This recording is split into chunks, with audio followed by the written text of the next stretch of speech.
Okay, wonderful, wonderful. Thank you, Ron. And I should apologize for some of the difficulties. There's a lot to manage having Zoom going at the same time as screen share. It kind of shifts the controls and stuff around. Thank you very much for presenting. So I'd like to do Q&A session.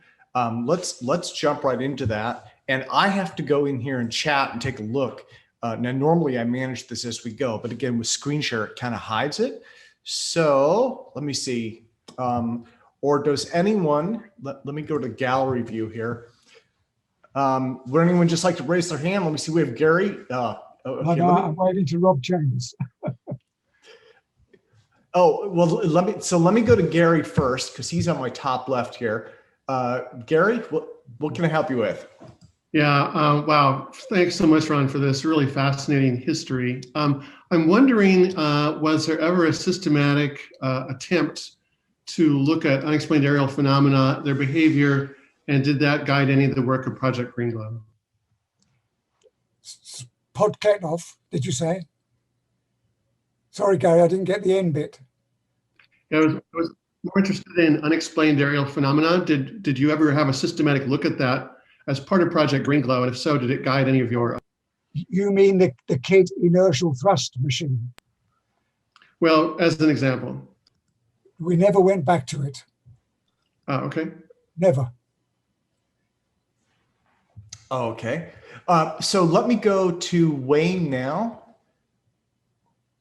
If he's with us, Wayne, are you have your hand raised? Yeah, I'm here. Okay. Yeah. Yeah. Hi. Very fascinating talk there. I'm just gonna turn this. Sorry. I have a silly background on there. It's kind of embarrassing from a different call. Anyway, the gravitomagnetism thing, I've experimented quite a bit with rotating like brass cylinders and stuff, looking for gravitomagnetism, thinking that it might be happening on the nuclear level, like the rotation of the nucleus or the angular momentum of the nucleus that would have its own gravitomagnetic field, and then perhaps by rotation of a large mass, a metal disk, that polarization might happen, making it more detectable. But I just don't know. I don't know if there's a way to mathematically calculate what that field would be. And I guess that's kind of my question is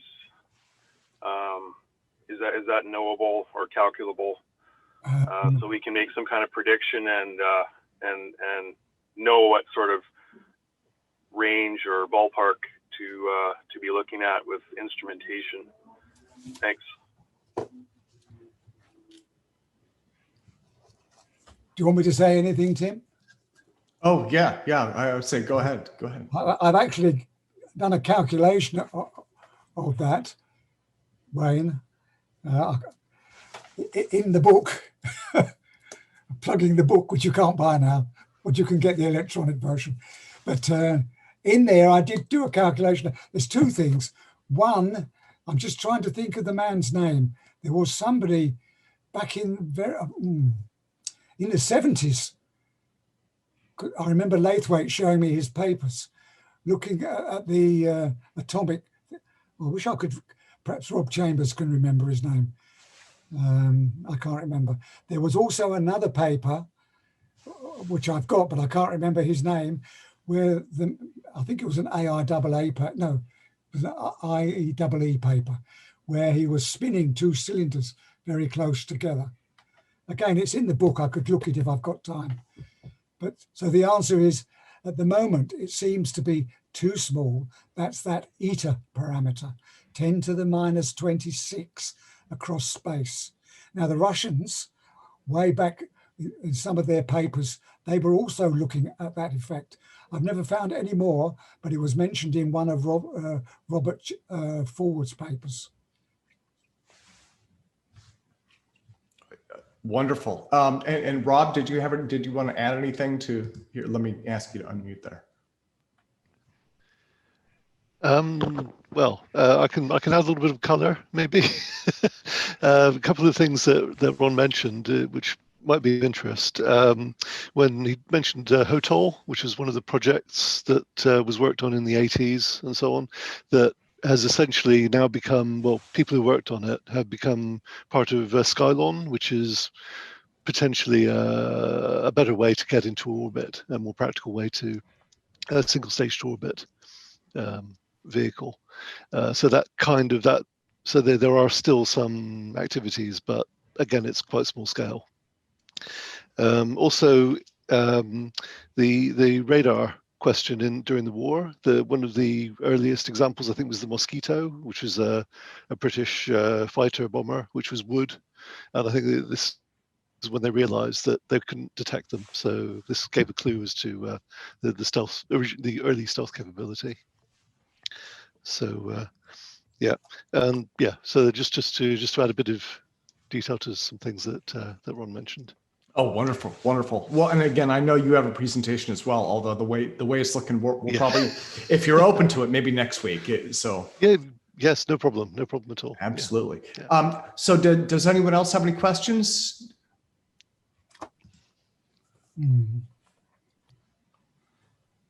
Who's going to do the experiment for me? I want to know. Yes, I'm trying to figure out how to use the raise hand icon thing, but I've got my hand raised on camera. I have no idea how to put that little icon thing that Wayne popped up there. So Wayne had played around quite a bit, as he talked about, with gravitomagnetism, and it's something that we were looking into in our little research group. We have a WhatsApp sort of think tank about alternative propulsion and gravity control.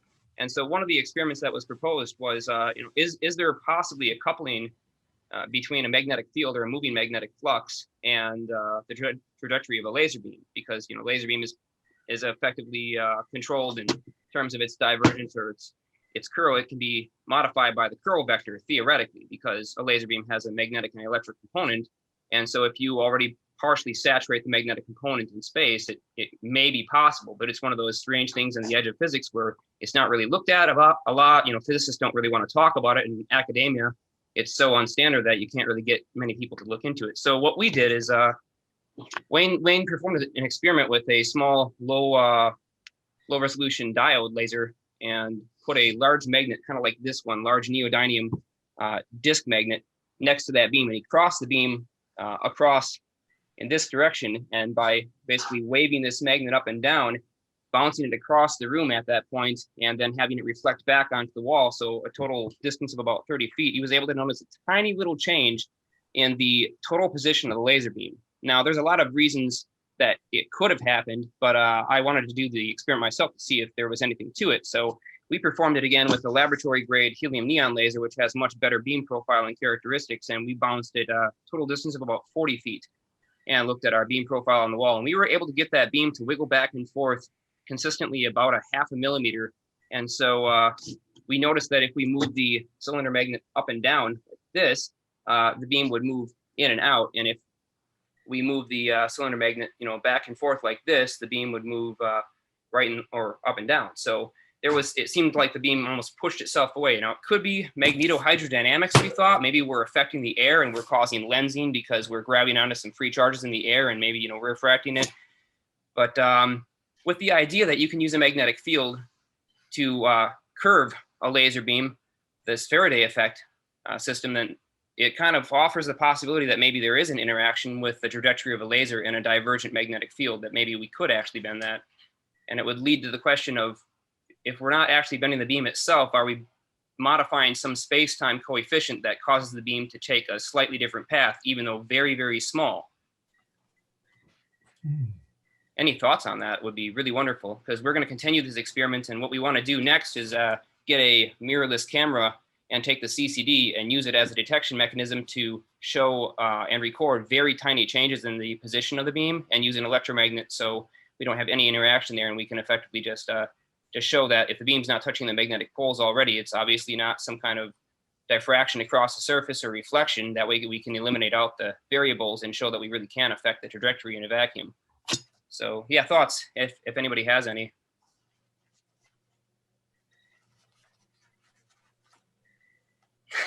I guess we're going to keep on doing the experiments then, and we'll let you guys know.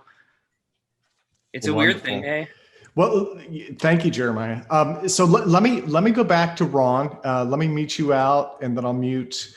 Let me see. I'll mute Paul. We'll just get it back to just Ron. Let me read a couple of comments here. One thing, Gary just mentioned this. I'm going through the comments. He said a UAP sighting with a witness wearing polarized sunglasses saw dark rings around an object, which may indicate Faraday rotation.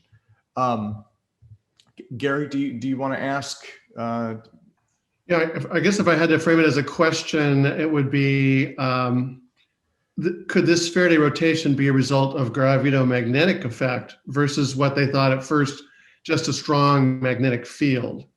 Have you looked at that, Ron, using picking up Faraday rings or a Faraday rotation effect in the polarization of light to measure gravitomagnetic fields? I haven't, but I know there has been work done from starlight and things like that.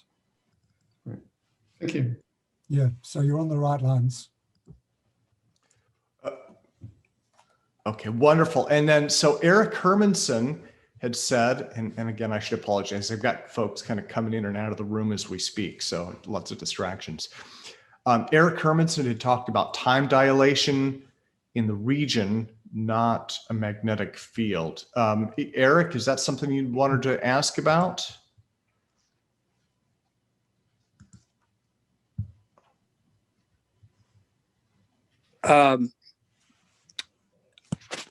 Yes, I don't know that I'd really want to ask about it. I'm just suggesting that a different mechanism is at play. Oh, okay. Sorry, I just wasn't sure. I'm trying to go through all the comments because I have a backlog. So I just wanted to say thanks, Eric, for that. Yeah, we don't know what it is, and I don't really have a personal opinion about what it is. I'm just trying to figure out maybe what's going on and eliminate what it's not, and that would make sense. I didn't realize that you could affect just one parameter like that and still change the trajectory of a beam. But there's, I still have a lot more to learn yet, so I'm learning as I go here. Thank you very much for the info. I'll look into that. I hope you're going to do the experiment. Oh, absolutely.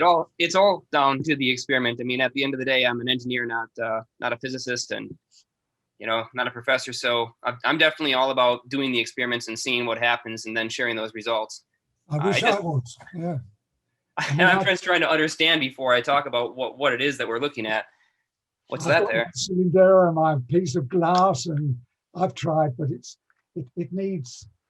Well, it really needs someone good at experiments, and I can see that you are. Well, thank you. We can't wait to share our results with you guys. We'll be doing that experiment over the course of the next month, and we'll have better measurement systems than we've ever had set up, so we can give true differentiation patterns and demonstrate what's going on. Nice. Well, gentlemen, let me jump in real quick. So I think that we're all caught up on questions, and we have about half an hour until Nick Pope arrives. Do you want to just kind of go to an open, or actually there's Paul. So after there's Paul and Wayne. So the minute I mention it, questions pop up. I was going to say, do you want to go to an open discussion? But let me go to Paul. Let me ask two questions. When you talked about a lot of programmatic issues, when Huttle was coming around, was that taking away some of your funding? Sorry, Paula. I do know you, but I couldn't quite hear the question. When you were talking about programmatic issues, right. When Huttle was around, who? Hotel or Huttle was around. Okay. Did it suck up your funding? No. So it's two parallel programs then. The Greenglow program was tiny, absolutely tiny. I don't know whether I should tell you on the thing. I mean, I started it really in 1986. It was finished in 2004. I doubt whether we spent £100,000. Jeez. Yes. Well, that's the UK for you. The NASA program cost, the NASA GPB program cost $750 million. Hey, I don't get any of that. No, maybe not. But, the next question I have is can you give us some heads up about what inputs you got from Graham Innes? From? Graham Innes. Oh, Graham Innes. not a lot. Okay. What happened was, have you heard of the Royal Aeronautical Society in the UK? Yeah. We had what's called the Royal Aeronautical. I got a call from him for me to meet him there in London, and I went down. That was my first time I'd met him, and he's certainly very talkative, and he knew a heck of a lot about what was on the web in this subject area. But I thought he was a UFO man, and the one thing I had to be careful of was not going back to where I worked at BAE and said I was working on UFOs. I'd have been sacked. For some reason or other, people are scared of UFOs. Did you happen to look at Potter's design? Paul Potter's design? Potter's design? Paul Potter's design. I don't know. Okay, it's a copy of what Andreessen did about a UFO. Right, I don't know it. Okay, I was just curious. Right, no, I don't know anything about it. Thank you. Okay, so let me go back to Wayne. Wayne. Yeah, just two things. One I wanted to add regarding the laser deflection experiment was that I noticed a similar slight deflection in a beam when I put near it a rotating cylinder of bismuth powder in epoxy, and it seemed like that had some effect on the beam as well. But I need to do more experiments with that just to verify it. And second thing was I was hoping Eric could elaborate more on the time dilation concept and what that actually means in terms of space and deflecting the laser beam. Thanks.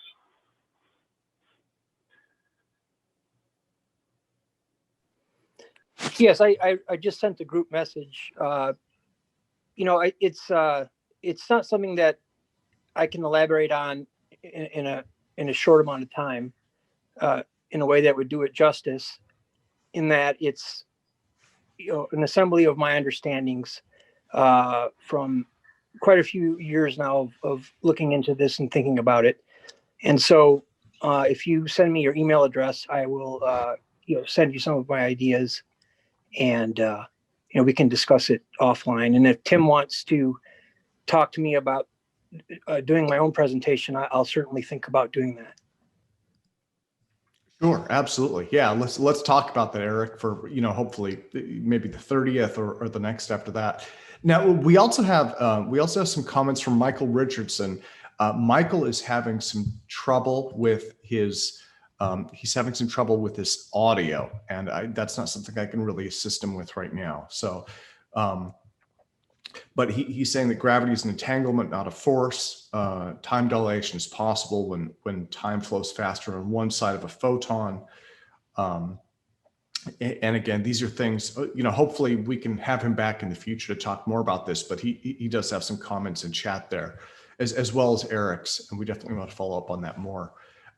We should also welcome Nick Pope. I just saw him come in. And so do you guys want to do a few minutes do you want to take a kind of a short open session, or how should we do this? Has Wayne seen that book, Tim? Let me see, The Time Traveler by Ronald Mallett and Bruce Henderson. Yeah. Wonderful.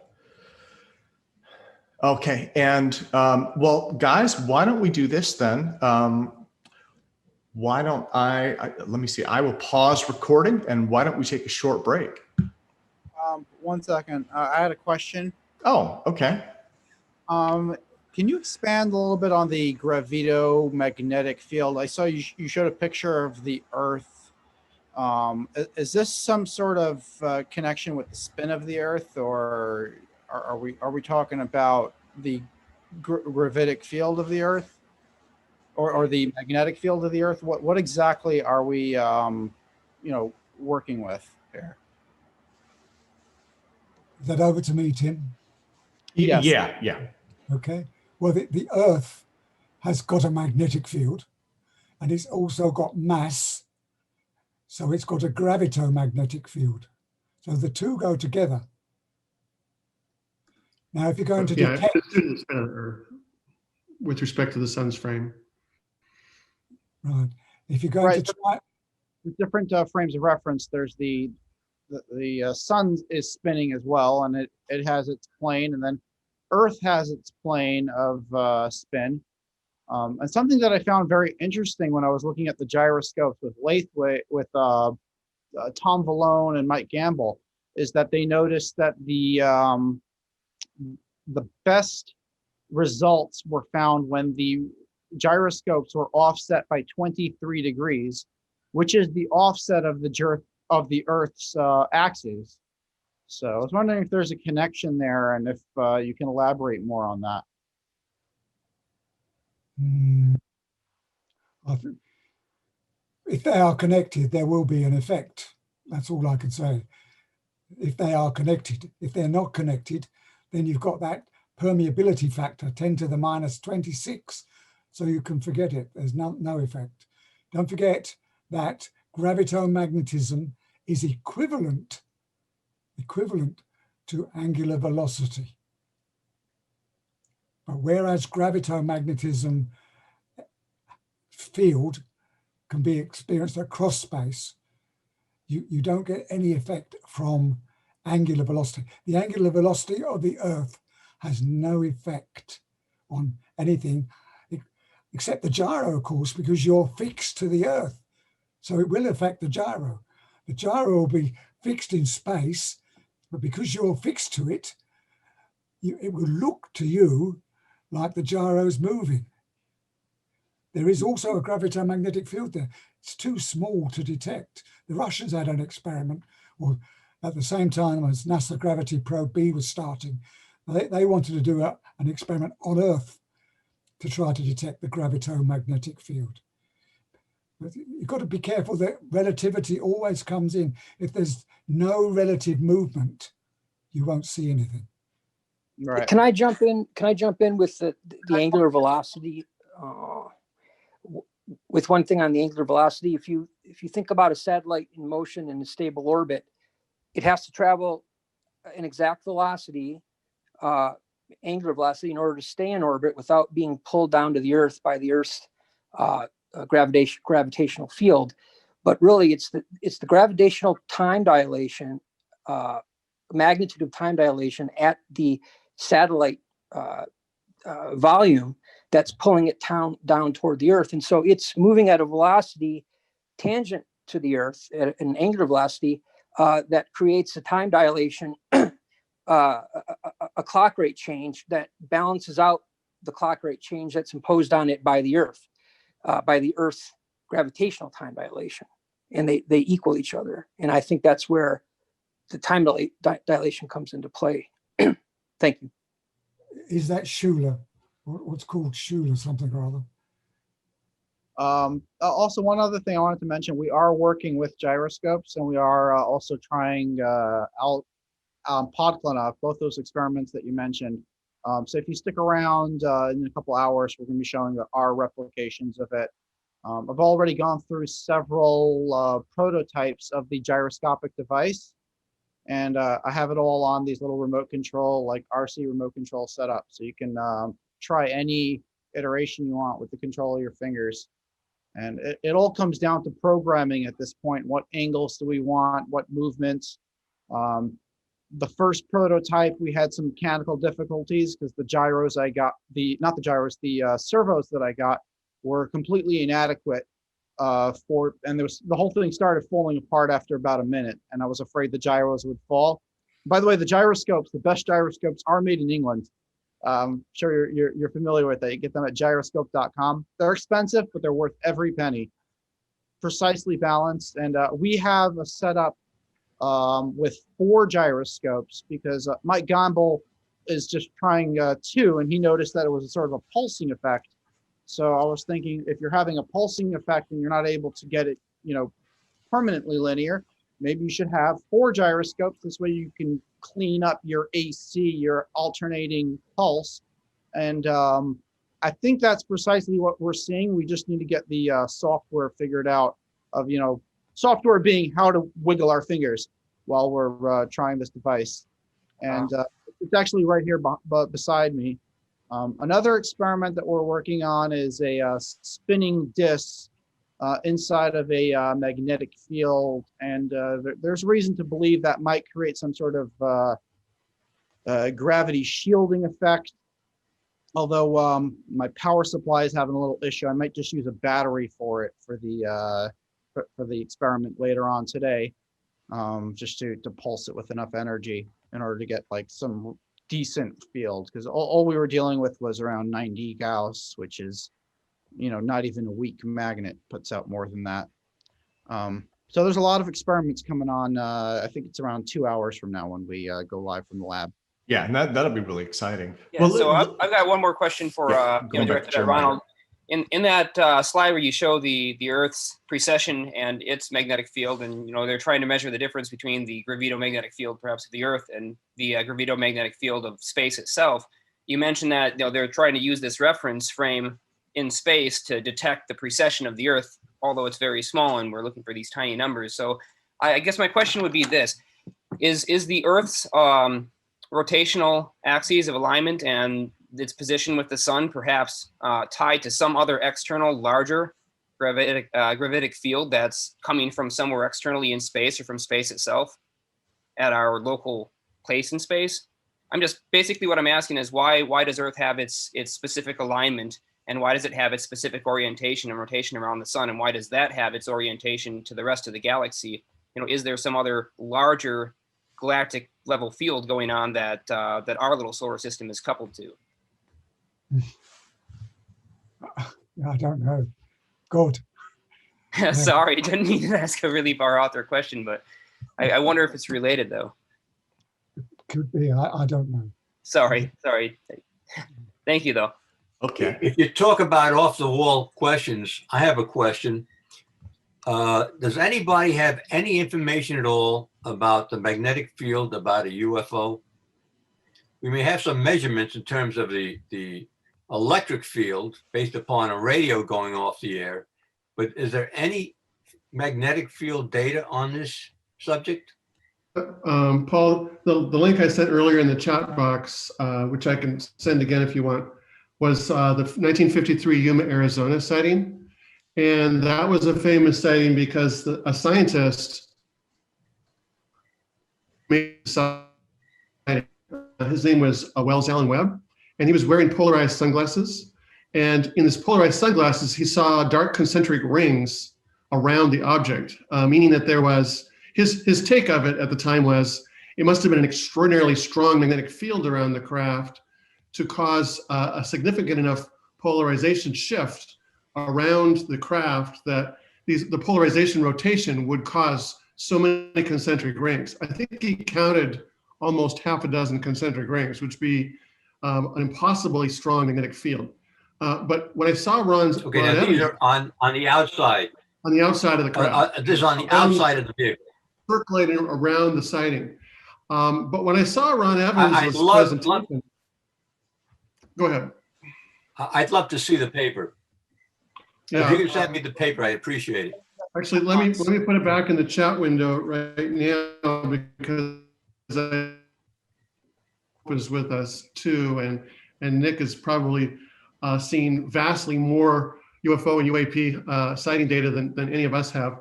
But this was collected by. Let me ask you another question, Gary. Gary, let me ask you another question. The implication is that the glow in these rings are magnetic. Well, how would you say they weren't electrical? Magnetically caused. What if they were electrical? Well, when I saw Ron Evans' paper, he was suggesting that Faraday rotation may also be a way to detect gravitomagnetic impact, which I had not thought of until I saw Ron's paper just now. And so it may very well have been these rings that he was attributing to a strong magnetic field may have been caused by a gravitomagnetic field generated by the craft. So it's an alternate explanation for these Faraday rings that I had not thought of before. So I thought that was an interesting angle that Ron brought up, that a Faraday rotation may be another way to detect gravitomagnetic fields. So when I get a picture of a UFO and it's a bright glow, what you're telling me is that I should be able to get some information about the magnetic field.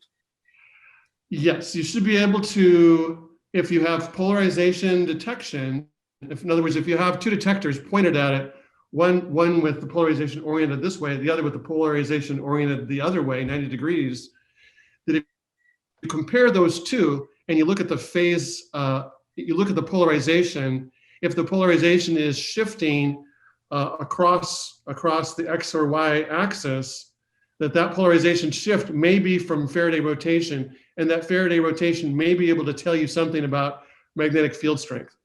But I don't get anything out of, let's say I have a picture that has an IR and an UV picture.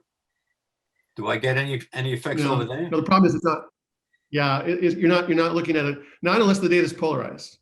Okay. You have two infrared detectors that are polarized in different ways. You can see it. The reason this scientist was able to see these rings at all was because his sunglasses were polarized. Otherwise, just a regular photo, you're not going to be able to see anything. Well, Gary, that information is really very useful. And for Nick Pope, this is the type of stuff we're talking about. Little tidbits of information, that happen by chance that nobody would think about as important. But Gary just brought this up, and this is going to be very helpful. We should probably reach out to Stephen Greer and all those people who try to make contact with flying saucers all the time and ask them to try this experiment as well. Because like they get a close up and they can get some pictures of that. That will be very useful in the lab. Certainly, if they had a polarization filter, that would be a fantastic tool to see these rings.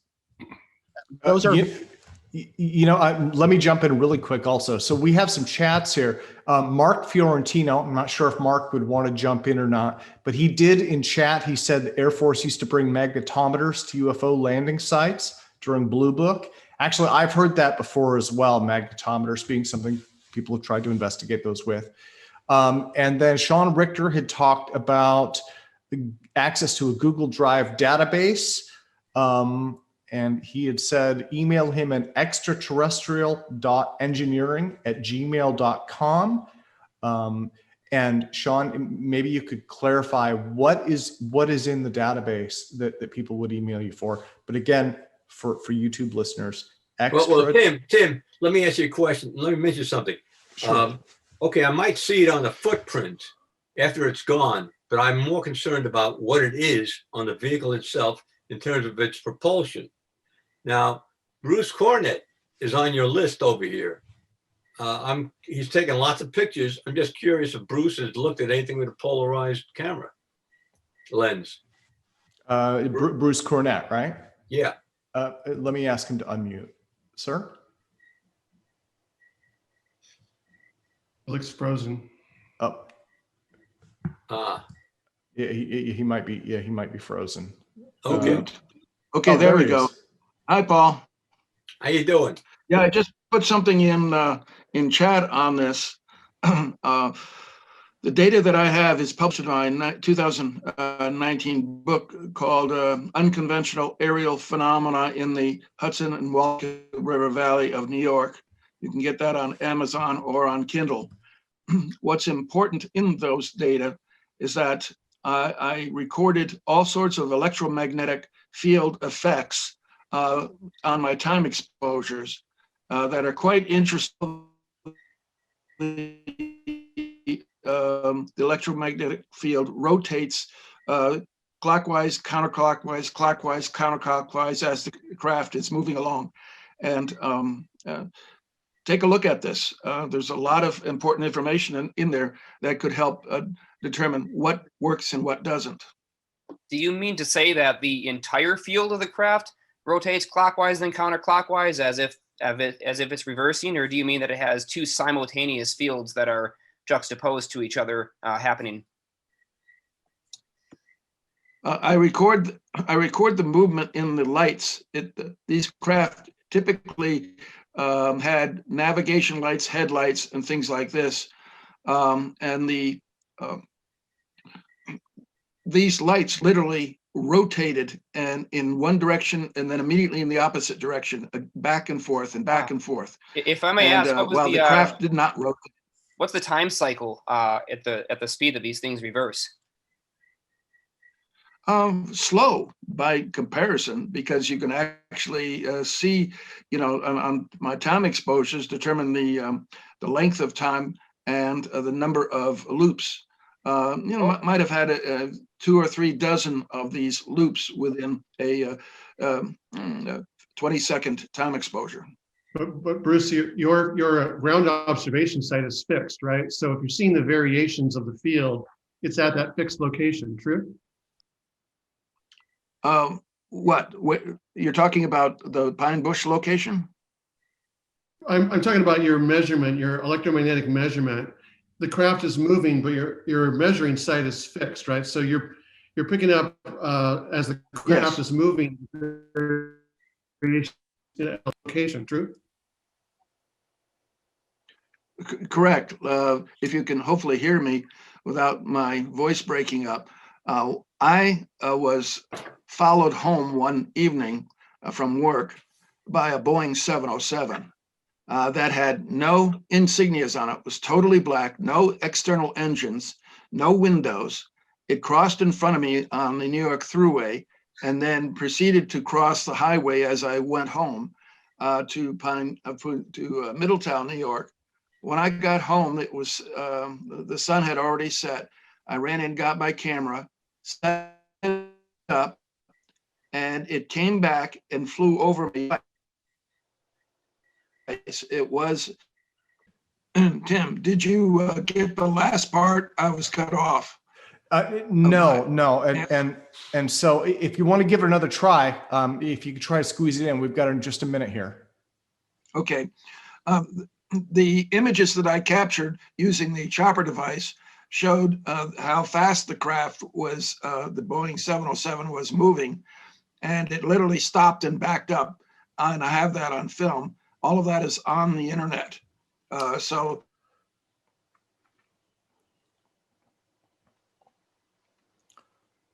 Oh, okay. Well, Bruce, you're breaking up again, so let me mute you back out. Okay.